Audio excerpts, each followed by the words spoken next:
Welcome, everyone. I'd like to introduce you to Vikram Jayaprakash from Melbourne, Australia, who's going to talk to me today.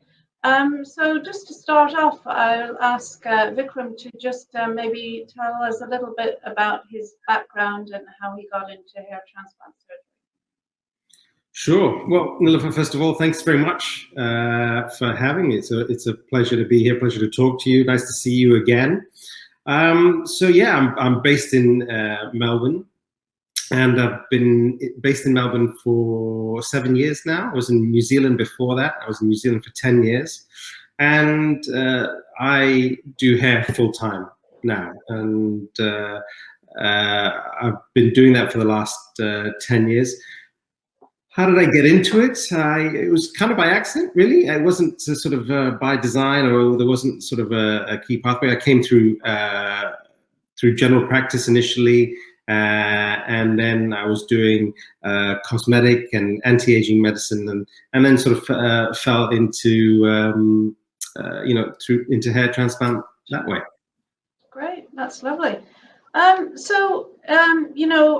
What I wanted to talk to you about today was a little bit on the non-surgical side.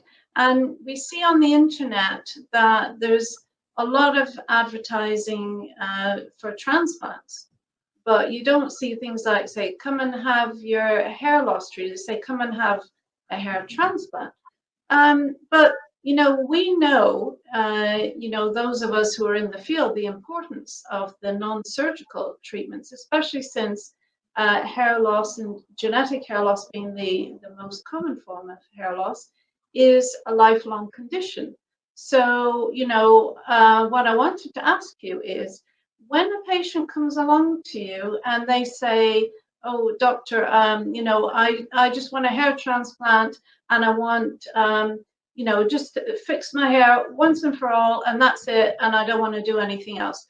So to a young doctor who's getting into this field, who's faced with this kind of patient, where the patient just comes along and says, hey, doc, this is what I want, how would you advise that doctor to approach the patient and talk about the other, ongoing needs? Yeah, that's always, for me, that's always the red flag when the patient asks for that, because you know that it's going to take a lot longer. It requires a lot a more in-depth conversation, because you've got to get rid of their bias that they have inherently, and then you've got to sort of break that down and explain, actually, a hair transplant, the surgical option, is not the be-all and end-all, and it's part of the whole picture. And you've got to understand where it fits into that picture, and what the pros and cons are of A, doing it, and B, doing it sooner rather than later. I think whenever I hear that comment, I know that I'm in for a more in-depth conversation that's going to take a lot longer. I mean, to your point about for doctors that are coming into this field, I think one thing that I would say is, don't go for the quick, because it's very easy. The path of least resistance is to go, yeah, that's fine. I will book you in. We'll do it next week. And how many grafts do you think you need? And yes, I can do that. And let's do that. You'd be able to tell, because you've been doing this a lot more. Because from my perspective, the issue is not the here and now.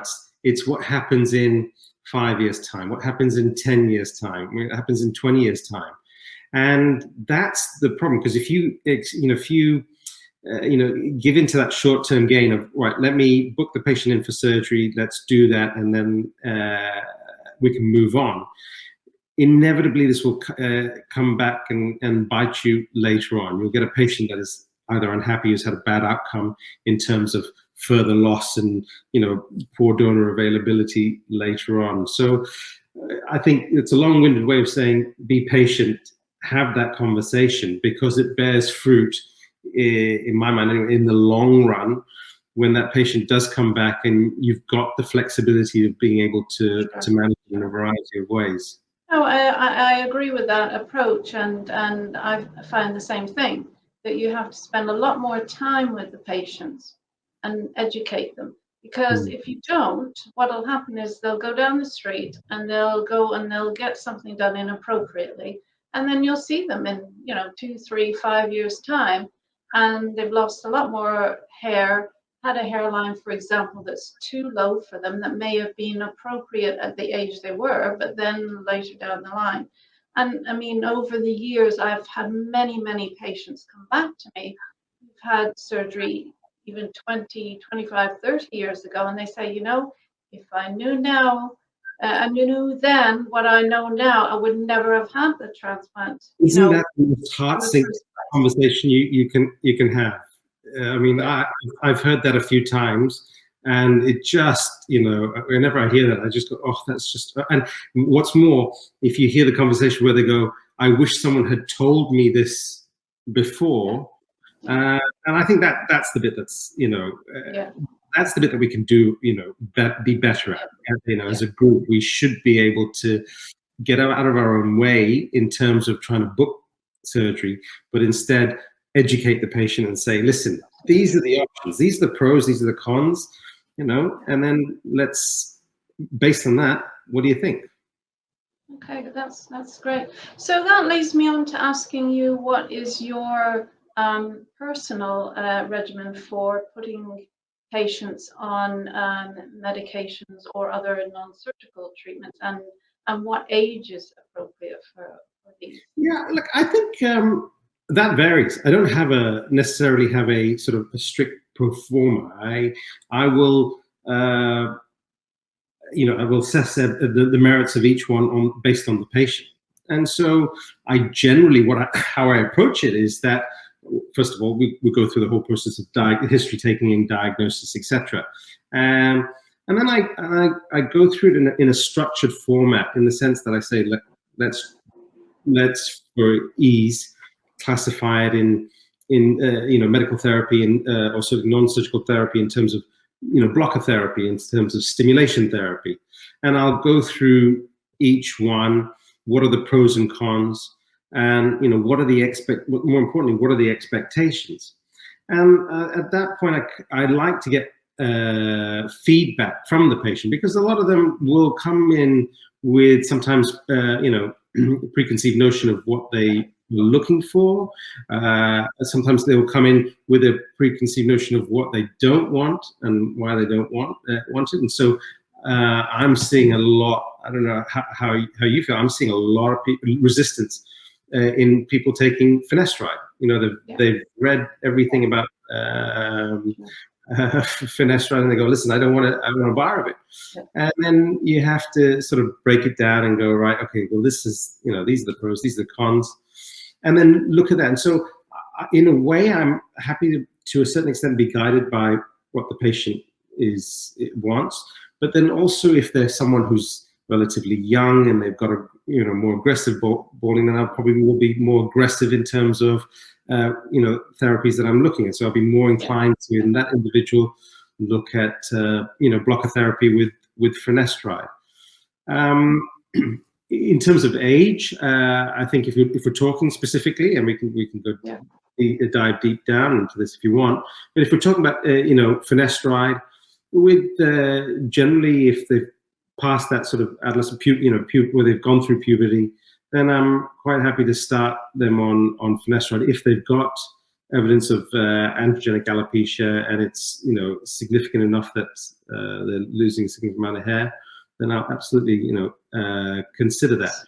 Yeah. So would you consider then, once they've fully developed their beard, mustache, that's okay? Because I mean, we do get some teenagers who they start puberty early and finish it early, and they're significantly balding when they're only 17, 18. So would you then look and say, well, has the beard developed? And that, if it has, then say, okay, you're fine. You can go. Yes, I think that's a really good point, and you should be looking for subtle signs like that.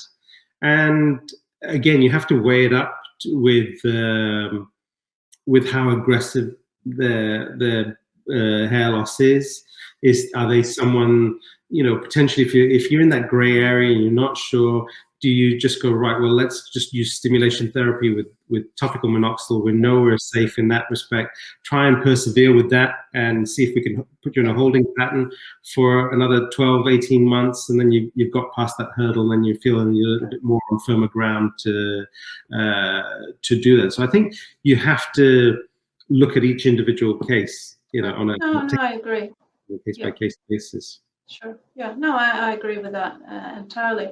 So that brings me on to a study that you reported at the last ISHRS annual congress, and you were talking about patients who are using exogenous testosterone. So I was interested about that talk. So how often are you seeing these patients presenting to you? Is it fairly common? Or is it just because you've looked back through that you then noticed that, oh yeah, there was a commonality there, and you know and you know, I was interested actually in your study outcomes. So maybe you can just kind of go through that a little bit just to give the background on that. So I think you know. So first of all, yes. So I looked into what happened in a population, in a group of individuals that were taking exogenous testosterone. And what I was looking at was what impact potentially it may have had on their hair loss. All right. There's obviously no control group. That's the difficulty part of that.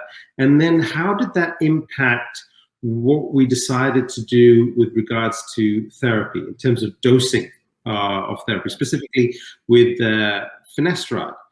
And so, because I did notice that I'm seeing more and more people that were using testosterone replacement. I mean, you can probably divide it into two groups. There's the group that, you know, like bodybuilders, and they're injecting massive doses of testosterone. That's probably not what we were, certainly not what we were looking at, and not what I was referring to. It's more of people men that are going through that, you know, the andropause for a better term, where their testosterone levels are low and they're feeling the effects of that. And generally they're using a topical testosterone on a daily dosing regime, and they're monitoring their testosterone levels to keep their serum testosterone, or the free testosterone, within a certain range. Now, from a conceptual basis, if you look at it, if you think, well, testosterone gets converted into dihydrotestosterone by the 5-alpha reductase enzyme, and the elevation in dihydrotestosterone with the combination of the gene for hair loss results in what we see as male pattern hair loss. Well, if you're adding more testosterone in the mix, does it drive the equation across to the other side? And the small study that we did showed that to a certain extent it does. But you have to. These are already people that have got male pattern hair loss. So it's not everyone that is taking testosterone is going to go bald. No, it's that population that got a diagnosis of androgenic alopecia that are taking supplemental testosterone. We found that there was a significant increase in the progression of their hair loss. And so, looking at how to manage that, we were looking at options of increasing the dose of finasteride, and then potentially after that adding dutasteride into the mix as well. So yeah, are you seeing many patients like that? Are you seeing many people coming to you with topical testosterone? No, no. I would say we've had a handful. Right. But then again, you know, the medical history form, we ask about all medications and whether or not they're reporting it. And that's why I was interested in your study, because, you know, maybe we should ask that specifically. So we don't ask specifically, do you use testosterone for those patients who are in that, andropause kind of age group? We don't. We rely on them reporting it, as opposed to we are asking them the question. So it may be something that we should start doing. But that whole pathway is interesting, and I think it would also be very interesting to see what's going on a genetic level. What's happening to the androgen receptor gene, and we know that there's more than one variant of that. So what's happening with the genetics? Are they being switched on, switched off as patients age as well? And how does that kind of fit in with patients' kind of response to medications? Because we know a lot of things in our body change with age. Yes. And we know that, for example, when we look at the hair biology side, we've done a study on that where we've shown that the hair follicles don't grow as well in the older age group than they do in the younger age group. So does that also mean that there's other things at play in this whole interaction? So it's a very complex thing, and I think it goes along with looking at things really on a very personal level from one patient to next. And looking at people's genetics, I think, is really interesting, because that is where you get into personalized medicine. Yes. And then you can say, but that's a very expensive exercise to do, is to just take a group of genes and say, right, let's test for these and test them against what might be happening when we treat patients. So it's very fascinating, but I think it's a very complex kind of issue. Yeah, absolutely. But I think it is sort of the next frontier, really, isn't it? This sort of personalized medicine with personalized genome testing for that individual, and knowing which medication is going to be effective. Because let's be honest, right now we're essentially taking a punt, really, aren't we? We're going, you've got male pattern hair loss, and we think that it's going to be effective in you. But it is a good punt, because the clinical studies have shown that finasteride is going to work in 90% of your patients. So it's a very good punt. If you look at medications in general, they don't work on everyone. No medication works on anyone. So it's a pretty good punt. So you can't knock that. No. Yeah. I wasn't. No, I'm happy to talk about medication to all and sundry till the cows come home. I talk to every patient, but and to the point almost to my detriment that I sound like I'm someone, I sound like I'm a massive proponent of taking pills. It's not that, but you're absolutely right, because it's the best that we've got, and it's got a phenomenal track record in terms of what it can achieve. There are limitations, of course, but it's funny you should bring this up, because I actually interesting to this afternoon in clinic, I had actually saw a patient who had injected testosterone, who had gone on a 12-week course, or from a bodybuilding perspective. And he significantly, in that 3-month block, lost a significant amount of hair. So, but that again was super physiological doses, massive doses. But it did have a very drastic effect on his hair loss in a very, very short period of time. Sure. Well, I think like anything, you do one thing to your body and it creates another problem. So it's getting, the balance. I mean, he might have nice muscles, but he's not got any hair. So, he's got to decide for himself what's more important. So I'd like to thank you for joining me today. And like yourself, I can talk all day on these topics. But, we kind of come to an end at some stage. And, that's really been very fascinating. And talking about, a topic that's really, really important to our patients. It's important for other doctors, especially those new to the field, to actually look at these issues and, know when you're not experienced, that how to handle the patients, especially the young patients. So thank you, Vikram, for joining me today. Absolutely. Looking forward to seeing you again in person. I absolutely hope to see you soon. Thanks again, Nilofer. I really appreciate that. Bye. See you.